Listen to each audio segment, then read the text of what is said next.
शक्ति इस पदयात्रा को नहीं रोक सकती क्योंकि ये पदयात्रा हिंदुस्तान की आवाज है। দুয়ারে কড়া নাড়ছে ভারতের লোকসভা নির্বাচন।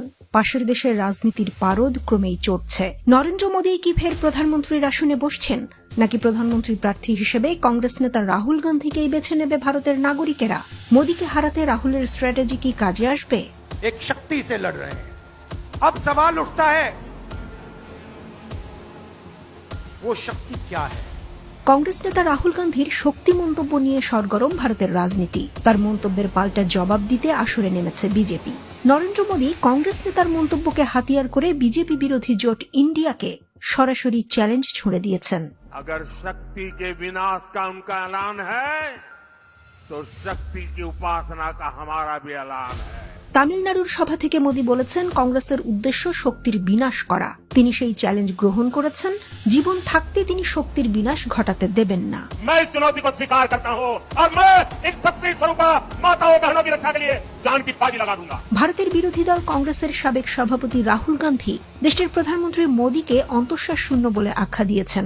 তিনি বলেছেন মোদীর মূল লক্ষ্য হল দেশকে লুট করা। 56 इंच की छाती नहीं है, खोखला व्यक्ति है। মোদীর বিরুদ্ধে ক্ষমতার অপব্যবহার, বিভিন্ন গণতান্ত্রিক এবং সাংবিধানিক প্রতিষ্ঠানকে নিজ স্বার্থে ব্যবহারের অভিযোগ তুলেছেন রাহুল। শক্তি বলতে তিনি বুঝিয়েছেন ইভিএম এবং দেশের তদন্তকারী সংস্থা ইডি, সিবিআই, আয়কর দপ্তরকে।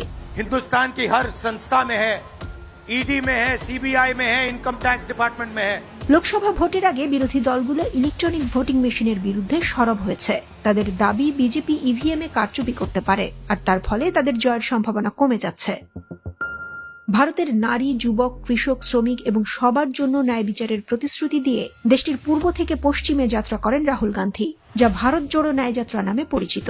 মুম্বাইয়ের শিবাজি পার্কে কংগ্রেসের পক্ষে ন্যায়যাত্রার সমাপ্তি অনুষ্ঠানের আয়োজন করা হয়েছিল। এই যাত্রাপথে রাহুল দরিদ্র নারীদের জন্য অর্থ এবং দরিদ্র পরিবারের জন্য চাকরির প্রতিশ্রুতি দিয়েছিলেন। হিন্দু এবং মুসলমানদের মধ্যে দারিদ্র্য এবং সমস্যার বিরুদ্ধে লড়াইয়ের জন্য তিনি দক্ষিণ ভারত থেকে কাশ্মীর পর্যন্ত আরও একটি পদযাত্রা করেন। কংগ্রেসের একজন মুখপাত্র বলেছেন যে এই পদযাত্রাগুলো দলের পক্ষে মানুষের সাথে সংযোগ স্থাপনের জন্য বেশ গুরুত্বপূর্ণ ছিল। তারা সবার কথা শুনতে চেয়েছিলেন, বিশেষ করে যাদের কথা সবার কাছে পৌঁছায় না। বিজেপি বলছে রাহুল গান্ধীর পথ চলা ভারতকে একত্রিত করছে না, বরং বিভক্ত করছে। কোন কোন বিশ্লেষক মনে করেন কংগ্রেস নির্বাচনে জিতবে না, কারণ বেশিরভাগ ভারতীয় বিজেপির ধারণাগুলোকে বেশি পছন্দ করে। পাখির চোখ 2024 লোকসভা নির্বাচন। একদিকে 26টি দলের ইন্ডিয়া জোট, আর অন্যদিকে নরেন্দ্র মোদী নেতৃত্বাধীন এনডিএ।